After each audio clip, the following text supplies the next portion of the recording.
Chess YouTube, Magnus Carlsen just sacrificed the bishop, followed by, you guessed it, the queen, and then finally, yes, he sacrifices the rook. Are you not entertained? In the game, Jan-Krzysztof Duda, his opponent opens one e4, and by the way, this game just took place in the Esports Cup Tournament, whatever you want to call it. And in the game, Magnus e5, then we have knight f3, knight c6, and then bishop c4, the Italian opening on the board. From here, Magnus goes for a line that Hikaru Nakamura himself popularized in the 2024 Canada's tournament. You start knight f6, attacking the pawn, then d3, then h6, a cheeky move threatening potentially g5 ideas, but you don't actually go for it. Instead, after white castles, you go bishop c5, a very weird mix of bishop c5, knight f6, and h6. In response, Jan-Krzysztof Duda, the Polish GM, goes for the strongest line in response, trying to punish black for his, what do you want to call it, his insolence in this game. All right, c3, and then the fast b4. That is how you punish this line from black, and it's why you really don't go for an early h6 unless you're literally Magnus Carlsen. Now, black, bishop b6 is the move, then a4, and this is the real drawback of the early h6 in the Italian, the way Magnus played it in this game. The problem is, white here threatening a4, b4, threatening the Noah's Ark trap with the fast a5. And in response, black's going to have to either go a5 or a6, neither of which are particularly good in this exact position. In the game, Magnus goes a6. We also saw him play this exact line versus Alireza Firouzja later in the tournament in the finals. Now, the problem with this for black, in case you're curious, black here, when he goes for the a6 line, he wants to have the bishop all the way back on the a7 square, but here it's on b6 instead, meaning later in the game, he may actually have to waste a tempo going back to a7, going from c5 to b6 and then a7 later. Now, Jan-Krzysztof Duda, knight bd2, a typical move. Black castles, we have h3 guarding g4. So far, so good. Kind of a standard Italian opening game. And now here, Magnus plays a pet variation. He also played this exact idea versus Alireza Firouzja, the fashion diva himself. The move is knight to e7. Very interesting. The point being, you want to transfer this knight all the way over to the g6 square, sort of similar to how white goes knight bd2, then f1, then g3 in the Italian opening. And on g6, the knight supports e5. It supports c6, d5 ideas. However, the one drawback of this move is a little bit slow. Right now, the knight on e7, it's not really doing a whole lot, and therefore white has a free hand to break in the center with the key advance d4, which Jan-Krzysztof Duda does go for in the game. Now, Magnus, knight g6 is the move, sliding over with that knight, and this is really a point where Jan-Krzysztof Duda can do kind of whatever he wants in the game. Does he want to gain space with, say, a5 or d5? He can do that. They want to develop with, say, rook e1, knight f1, knight g3. He can do that. They want to drop back to, say, d3, just bolstering the center. He can do that. Anything he wants to do here, he has the free hand to do. So what does the Polish GM do in this game? Well, he trades on e5, which I'm going to be honest, is a little bit of a cop-out. He's kind of bailing out, trying to get an equal game versus the GOAT. But here's the problem. When you play not to lose, what do you end up doing? Well, you end up getting bad positions. It's not a good idea in general in chess. This guy should know better. And from here, Magnus just, he just takes over. We have d takes e5, rook e1, and now Magnus. Here we go. Knight to h5, starting the attack on the king side. If you don't know, in these e4, e5 positions, you get these a lot in the Roy Lopez, in the Italian opening, so on. Very often, one side is going to swing their knight out over to the h5 or h4 square, threatening knight to f4 ideas, threatening queen f6 ideas, maybe even g5, g4 ideas later. And overall, black here is going to get a tremendous attacking position. Imagine, like, the queen coming to f6, the knight on f4, the bishop slicing down on the f2 square. All of black's pieces are going to start storming the king side. Now, Jan-Krzysztof Duda, how does he respond? Well, the best move here is knight to f1, swinging your knight over to the f1 square, maybe intending knight g3, knight e3, knight h2, and also freeing up the bishop to pressure the f4 square. Instead, in the game, rook to a2 was played. Actually, a very common idea in these a4, b4 Italian lines. The rook lift on the second rank, trying to guard f2 and potentially g2 later in the game. But now Magnus, he continues, queen to f6, flying in, eyeing that f4 square, and the queen's applying a lot of pressure here on the king's side. We can see if the knight moves off, say, f3 to anywhere else, I don't know, h2, bada boom, bada bang, queen takes f2, or even bishop takes would be devastating. So black already piling up a lot of pressure in this game. All right, Jan-Krzysztof Duda, knight f1, retreats the knight, a good idea, but now Magnus, rook d8, infiltrating with the rook on the open d file, threatening the queen. And already, black's position is already so good. Here, the engine says black can actually play the bishop sack, bishop takes h3. Wild stuff. Instead, rook d8 played in the game. Magnus is in complete control of the game. There's no reason to sack everything yet. That comes a little bit later, Chess YouTube. All right, from here, Jan-Krzysztof Duda, rook d2. He blocks the d file, decent idea, and black trades. We have rook takes, then bishop takes, and then knight h to f4, completing the first phase of his plan. So black here, he's got the queen, he's got the knights. Now he's got to find some way to continue piling on the pressure. What's it going to be? Is it going to be a sacrifice on h3 perhaps? Maybe. We shall see. All right, Jan-Krzysztof Duda, a5, gaining space, not a bad idea, drives back the bishop, but overall the bishop is still pretty well placed on the a7 square. It's on a very, very strong diagonal. It might still be the best bishop on the board right now. Now from here, Jan-Krzysztof Duda, he really has to go into damage control here, and unfortunately, he should be giving up his bishop pair. That's right, he should be trading on f4, then going knight e3, trying to clog these diagonals and just trying to defend. Instead, he gets a little bit greedy. Bishop to e3. What's the idea? You want to trade the bishops and relieve some of the pressure. But Jan-Krzysztof Duda, did you forget you're playing against literally Magnus Carlsen?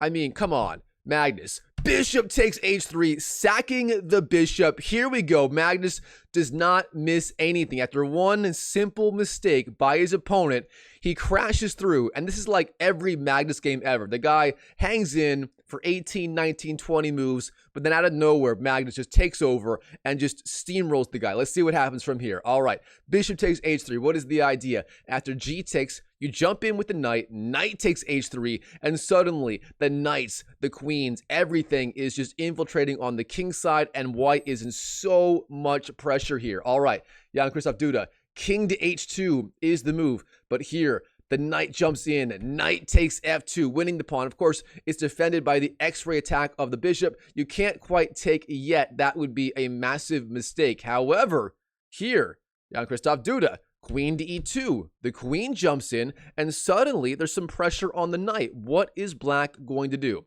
Well, here, he trades on e3. Bishop takes e3, trades the piece. We have knight takes e3, and then queen to f4. The queen flies in, pressures the king. The king goes back to the g1 square. Then the queen comes in again. Queen to g3. The king's got one square. h1 is covered. Therefore, king f1 is the only move. The king slides over. And here, Magnus, he takes the pawn on the e4 square. Knight takes e4, but this is a little bit inaccurate, as here, Jan-Krzysztof Duda finds the absolutely absurd, the absolutely diabolical bishop takes f7, the counter piece sacrifice. Now, why on earth did he play this move right here? It's a good time for a puzzle. If you like puzzles, pause the video and try to figure out what the heck the idea is behind this move right here. Really brilliant stuff. Go ahead and comment down below if you think you know. The idea, of course, if you take the bishop, queen to c4 hits the king and the knight. So, black here. He does not take the bishop, doesn't take the bait. Oh no, Magnus. King to h7 is the move. Getting a nice square for the king off the back rank, defending g6. Nice and safe and cozy. Like me, tucked away if I blanky at night. Now from here, I make the worst jokes. All right, from here, Jan-Krzysztof Duda, knight f5. The knight jumps in. Or was it actually a joke? I don't know. All right, Magnus. What do? Your queen is under attack. Do you defend the queen? Oh no. You jump in and you sack the queen. Knight to f4. The counterattack on the other queen. Both queens are now hanging on the board. What happens from here? The queens come flying off. We have knight takes g3. Knight takes g3. Hits the king with check, and the queen and the king. That is the entire idea of the sequence. Now, king goes to f2. Then obviously, you got to hit the queen right now. So, knight g takes e2. Rook takes e2. And now, of course, the rook is vulnerable. You can take it, but instead, rook to f8. Activating the rook. plus getting the X-ray attack on the king, which could be very favorable later in the game. From here, we have knight takes e5, knight takes e2, king takes e2, and then g5. What do we have here? We have an endgame, and specifically, it's a dogfight. Magnus with the rook and the 2 pawns versus the 2 minor pieces. Who's better here? According to the engine, according to Stockfish, Black's a little bit better, but it's literally anyone's game. From here, Magnus, he's got to escort these pawns down the board as quickly as possible without losing them. If he loses one of these pawns, the game will effectively be over, as the bishop and the knight will be way, way too strong. All right, here we go. Bishop h5. Jan-Krzysztof Duda trying to blockade these pawns on the king side, trying to get a light square blockade. Not a bad idea at all. Black, king g7, then knight d3, and b6. Magnus trying to open up more lines of attack on the queen side. He understands the principle of 2 weaknesses. In the endgame, you often need 2 lines of attack to actually win the game. In this case, Magnus is saying on the king side with these pass pawns, plus potentially on the queen side, trying to make some weaknesses. Maybe his threat is b takes a5, and then rook to, say, f5, trying to attack the weak pawn. Now from here, we have c4, gaining space, and Black does trade. We have b takes, and then rook to b8. Now, the point of c4 played earlier is that Black does go, say, rook f5, then c5 is a possibility, trying to defend along the 5th rank right here. Instead, rook b8 played in the game. The rook slides over, then knight c5, counterattacking on the weak pawn on a6. If that pawn falls, the a5 pawn becomes a massive asset. From here, rook b2 hits the king, king to e3, rook to a2, eyeing the a5 pawn. Now, knight takes a6, and then c6, defending the c pawn before capturing on a5. That pawn's as good as gone. It will fall sooner or later. Now, king d4 is the move. Magnus captures the pawn on a5. Rook takes a5. And again, it's still an all-out fight between Magnus with his rook and 2 kingside pawns versus the very strong 2 minor pieces. All right, knight b8 attacks the c pawn. c5 check, hits the king. King d5, king f6. The king marches down the board.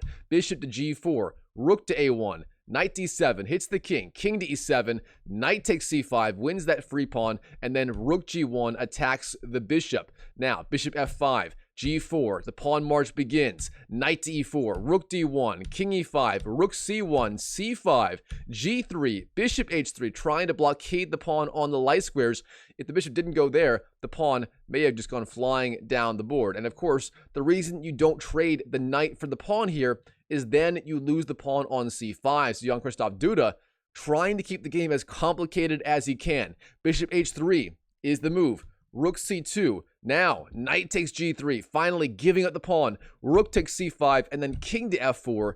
Here, Jan-Krzysztof Duda, he technically has enough material to deliver checkmate. The bishop and the knight, it's very complicated, but they can deliver checkmate if he knows what he's doing. Therefore, Magnus here, he has to be oh so careful not to blow this game. Rook c4, the rook hits the king slides back. King to f3 is the move.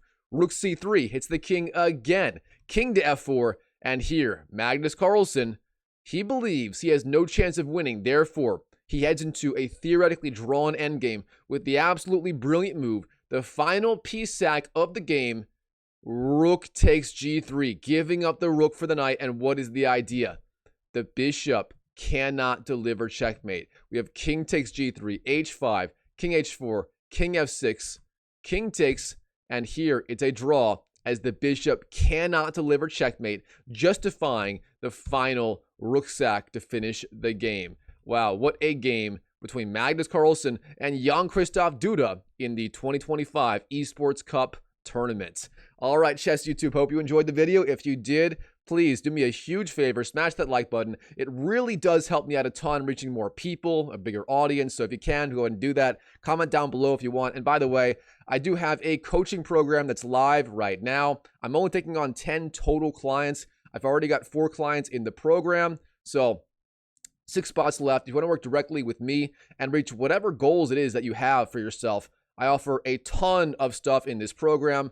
One-on-one coaching, potentially multiple weekly calls. I've got a lot of cool stuff we do with that. Daily games versus me, DM access to me, various courses, various custom opening files. I'm currently building out, for example, a very comprehensive London system opening file for a lot of my clients. A lot of my clients right now are using the London system as white. So I've got a lot of really, really cool things I can do for you to help you explode your online rating very, very fast and reach whatever goals it is that you have.